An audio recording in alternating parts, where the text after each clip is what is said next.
Pledge allegiance to the flag of the United States of America and and to the republic for which it stands, one nation, under God, indivisible, with liberty and justice for all.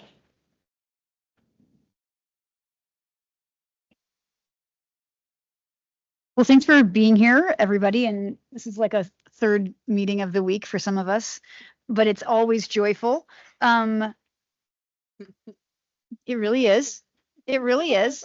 You were hoping you weren't going to be here. Oh, maybe if you two want to put my shoes on. Something to just get interrupted for, right? Yeah, The extra walking. that's right. She's walking for two. We started rumors already. Yeah. All right. We're happy to see you, by the way. Sorry. You're just in time to review the agenda. Trustees, have you had a chance to review the agenda? Any questions, comments, concerns? All right, we'll move right on to general public comment. Is there any general public comment in person?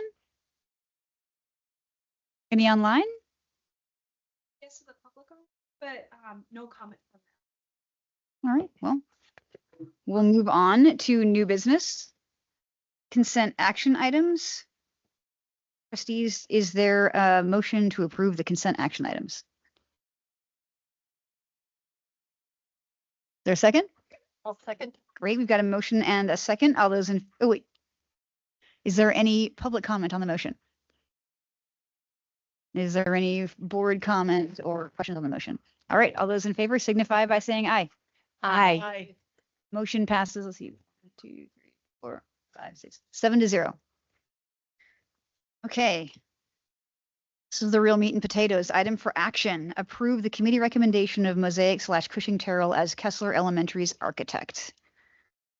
Meat and potatoes, huh? Mhm. Trustees, my pleasure to ask that you would approve as submitted, but just before we get to that point, we went through another round of interviews, screening interviews, and worked our way through the process. I'll give a shout out to our owner's rep, Shane and Holting, in their process of now we're third time through. We'll do it another 3 times for general contractors.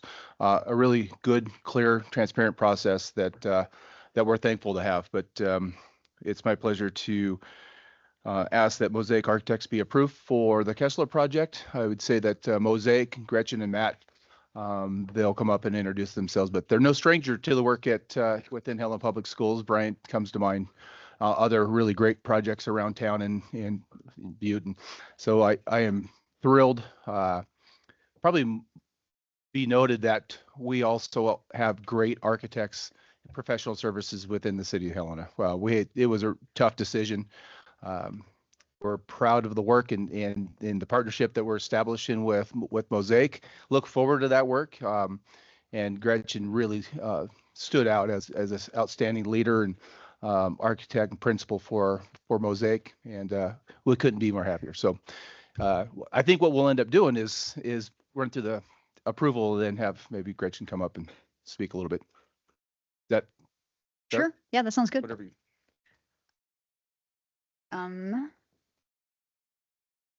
So we will, what I'm asking is that for an approval Make a as submitted. All right, to get our discussion kicked off, is there a motion in favor of approval of the committee recommendation for Mosaic Cushing Terrell? So move approval of Mosaic as our architect. Thank you. Is there a second? Second. All right. Is there any public comment on the motion? Is there any board comment? Now we can start. There you I would sure love to hear from you, actually. There you go. If you could, yes, come on up, please. Sorry. Yeah, come on up. I'm Gretchen Crum, principal in charge for this project with Mosaic Architecture. My partner, Matt, I'll let you introduce yourself. Matt Ani, also principal with Mosaic, and can't believe how wonderful this is going to be. Yeah. So we're super excited. And as I said in the interview, I just want to commend the work of the board to get us to this point.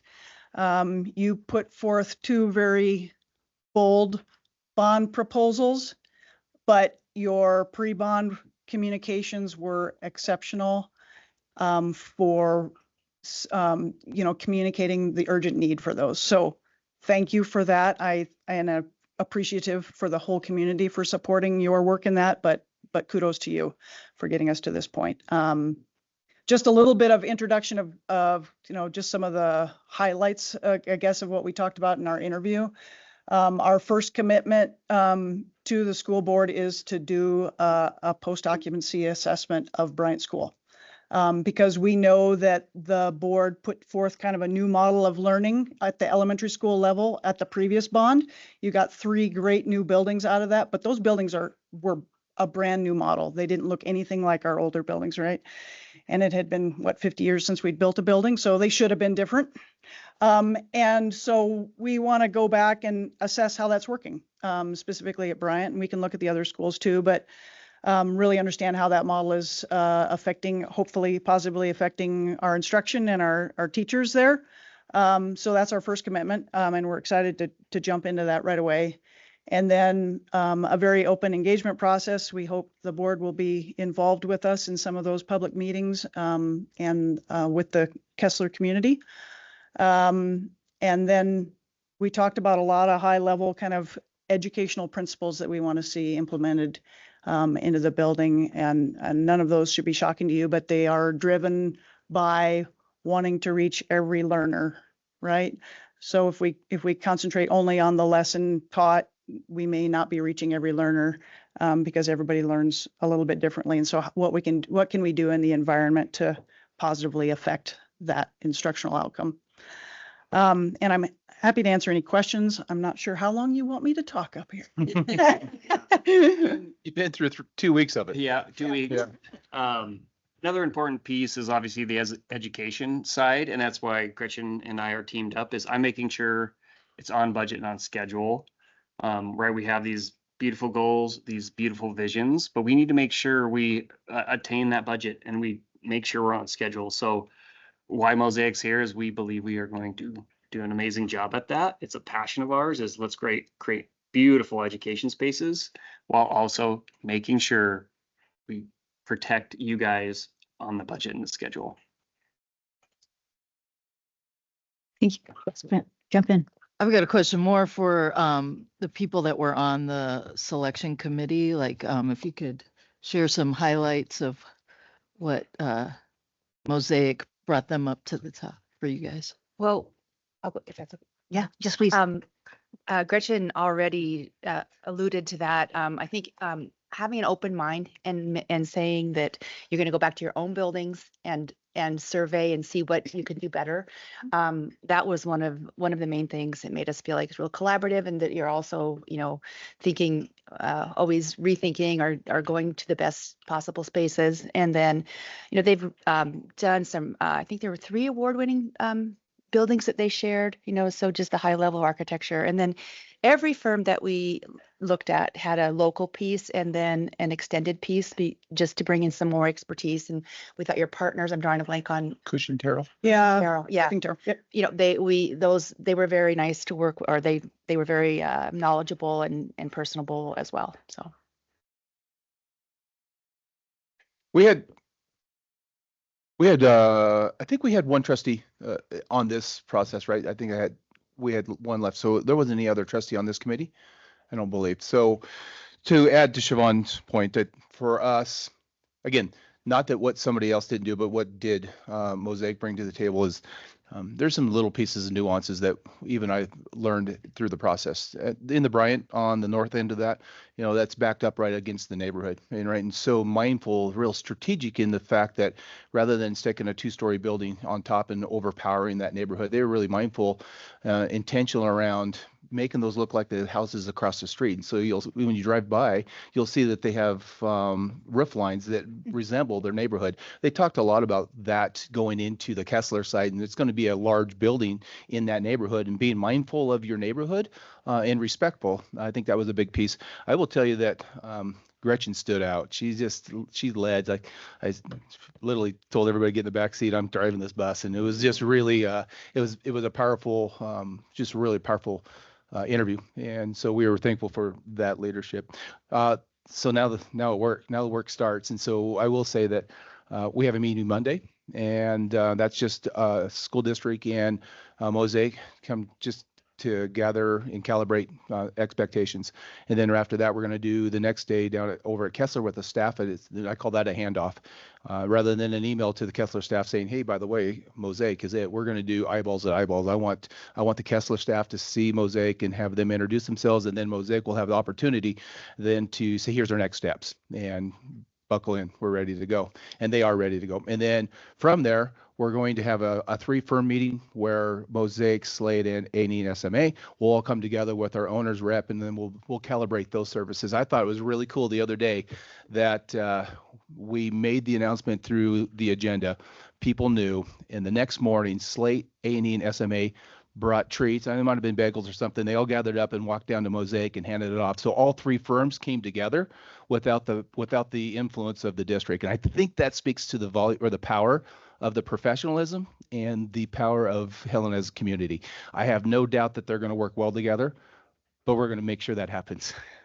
So we're going to start that process, and then either monthly or bi-monthly meetings as a 3-firm organization with our owners rep and ourselves, that just making sure that we're doing things consistently. I don't want them to be spitting image of each other, but I do want a lot of consistency and through the messaging and through the communications throughout the whole process. And then Shane, our owners rep, will make sure that door locks in speakers and all those are consistent across the district, so that we're not having 17 different types of filters and 3 different types of alarm clocks. We make sure that we have consistency across all projects. And I have no doubt after the display of professionalism that these firms will be able to pull that together. We're excited. No, we're very excited to work with the other 2 firms. I mean, I think every firm got the project they were best suited for, and we're all super excited for each other. And Yeah. we just want to do the very best job we can for the district. So absolutely, we've already started those conversations. Yep, we had great conversations about Yep. how to support you guys Yep. as our, selected teams. Matt, where'd you graduate? Capital High. Thank you. Yep, graduate Capital High 05. There you go. And I started with Mosaic in 2004 through Oh. a special program under the drafting class. So Oh, wow, that's cool. very connected to the Yeah. district. And then I have 2 daughters who are now going into Central. So this is, You'll be happy to know, Matt, that the drafting class looks like it did then today, but there's plans around fixing that. yeah, I'll give Scott some. Hey, give him some pointers. Good. So we're excited to have him on board. We're excited about the future. Me too. Any other questions? Yes, Trustee Armstrong. I just want to thank Mosaic and everyone that got a contract and everyone that applied. I know it was a tremendous amount of work, and we put you through 3 rounds of interviews before you won the Kessler new building. I have a lot of confidence because they've spoken so highly of you and our experience with Brian and how you stepped up there. But more than anything, the fact that the 3 firms got together and this bond has really been about bringing hope to this community for a brighter future despite whatever else is going on. So I'm just thrilled to see the sense of community grow. Mhm. But either way. One thing to add, I was asked to speak at a Girl Scout troop on election day about being an elected official, which was very exciting. And many of those girls went to Kessler and they had lots of input to provide. So even though they are elementary students, I would love to see if there would be a way we could get them involved in the process. And they had some ideas that were really great. They were talking about like the accessibility of their playground and how some of their friends can't get down to play. And that was really, so it was like some high level stuff from some of You want those to, 9, 10, 11-year-olds. Yeah. So that would be great if we could find a way to do Gretchen that. has Yeah. a plan. We Awesome. absolutely will be doing that, and we did that at Bryant Elementary. I can tell you those little reading cubbies in the library at Bryant came directly from student engagement. So Yeah, absolutely. we have a pin up in our back room where we kind of put fun and different stuff up. And there's a pin up from the Bryant schedule. And I think, I don't know if it was a boy or a girl, but it said, please make the school awesome, not like all the others. That's pinned up in our back, just like to remind us that kids can bring so much energy to this process. And we're so excited about that. One thing that Gretchen brings to the table in Mosaic is that they went in personally and talked to every teacher and then spoke to students, and there's a community portion to that as well. Mosaic is really good at doing that, and other firms as well, but today's Mosaic's day, and they have really put that practice into action. So she talked a lot about that during the interview, is getting stakeholders involved, getting students involved, that student voice. Any other questions or comments from the board? Well, I'd also like to thank everyone who put in, and for you guys too. Bryant is such a cool building. It's just got so much life in it. And this is kind of an airy-fairy question, but if you'd indulge me, when you go into this kind of a project and you're building a space that's going to be part of generations of kids' lives, like what's running through your head when you start in on that? Lots of things. Top three. I mean, we talked about some of those high level principles and very much about site specific design, which is what you were alluding to. And I think that, you know, there's this aspect of educational models that we want to comply with. You know, we talked about collaborative spaces, like that's a new thing that didn't exist, you know, when I went to school. But we've recognized the importance of that based on the skill set we want kids to leave school with and enter the workforce with eventually. So there's an educational model component that is part of what drives it. There's also this very site-specific design solution, and that's where I said, you know, I can confidently say that Bryant excelled at that.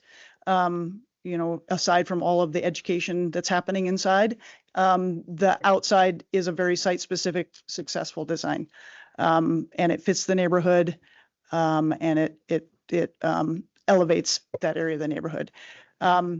We talked about, you know, I talked a little bit about learner-led spaces, giving every learner an opportunity.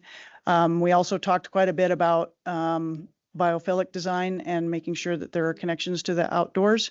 There's lots of studies that prove the effectiveness of this, and we probably all experience it on a daily basis in our lives, and, you know, appropriate daylighting. We also talked about just this element of making sure that there is an element of delight and joy and surprise in the building. Like, so I just attended Ed Spaces conference in the midst of all these interviews, made it to Columbus, Ohio for a 3-day conference on educational spaces. And there was a great presentation from a firm that had done an elementary school. And the goal that they put forth was, how can we make education spaces more like a children's museum? Because the bus pulls up to the children's museum and the bus is literally shaking because the kids are so excited to get off the bus, and they're there to learn. They're going to learn something, but why isn't the bus shaking when they arrive at school, right? And so, you know, what are the little things that we can learn from children's museums? What are they getting right? And he said, you know, some of it is like hands-on stuff, like giving kids real stuff to manipulate and work with. And the other is kind of this self-directed learning, like the kid isn't told how to go through the museum, they get to explore the museum on their own. So like there's, you know, you can't do a children's museum in an elementary school, but what are the elements we can take from that and learn from that, right?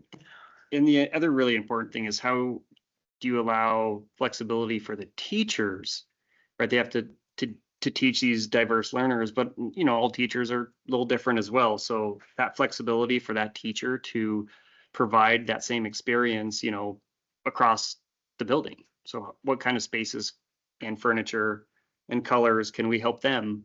You know, that new teacher that comes in day one, or a teacher that's been there for 10 years, allowing the right amount of flexibility and adaptability so that they can teach the way they want to teach while still, you know, reaching these different learners was really critical too. And with staff as well. So don't forget staff and principal, that's also really critical, but they go together. And that's where we see that where it's going to be really great is, let's make the right learning spaces, but how do we allow those teachers to utilize those amazingly? That's a good point. I think across all three firms in all of our projects is that flexibility in our learning spaces for the teacher that's going to be there now, the new teacher that comes in, the movement of teachers from school to school, so it still fits their needs, but yet knowing what it will look like in 30, 40, and 50 years. All right. So being cognizant to know that it's going to change. So being really flexible in our spaces that's going to meet the needs not only today and for the next teacher in that room, but also 3 generations away. So it's important for us.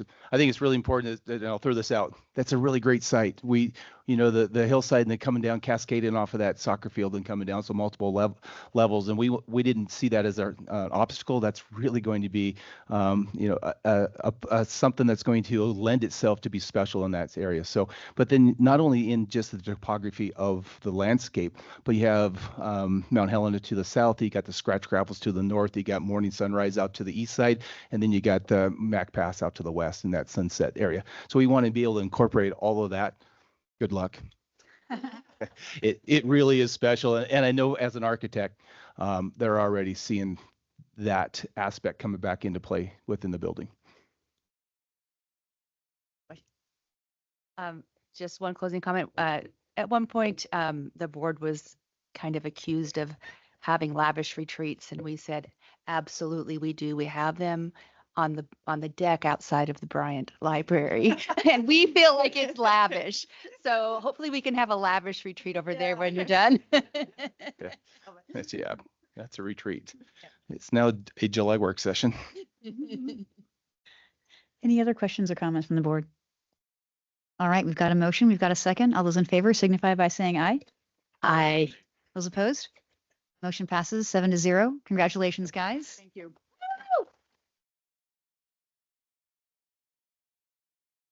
See you Monday. Yeah. No, you can stick around. Now we're on to board or superintendent comments. Any comments from any of us or Mr. Welts? I'll see if there's any. I'm good. Bonds. Everything. Yeah, I'll talk about that. Oh, yeah. Yeah. Well, I do have a couple of comments since I have your attention quickly. Was this on purpose to balance out the room here a little bit? Colors. Be accident. It's a big weekend, folks. Yeah, I don't think you'll find a bigger Cat fan than the guy here off to my left. There's just to note that it's way too early. I had a conversation with Dr. Rob Watson this morning. Just what's the impact of this dismantling of the Department of Ed? We heard that, you got to print out, but no one really knows. Just know that we're mindful. We got an eye on it, and there's these interlocal agreements now with Department of Ed and Department of Labor. A lot of our departments out of the education department, all of those agencies are going to be moved. Special ed's one of them, but just we got to keep an eye on what the impact is. That it sounds good that it's going back to local control and back to the states for control, but we don't know what the impact of that. And anytime change happens, it throws us in this world off a little. So we're mindful of what's going on there. We had a really great day yesterday. Jennifer McKee, Jen Armstrong, and myself worked with DA Davidson. It was that resolution in the committee to work through our bonds. Had a big day. And so we had $130 million out in the first issue of the high school.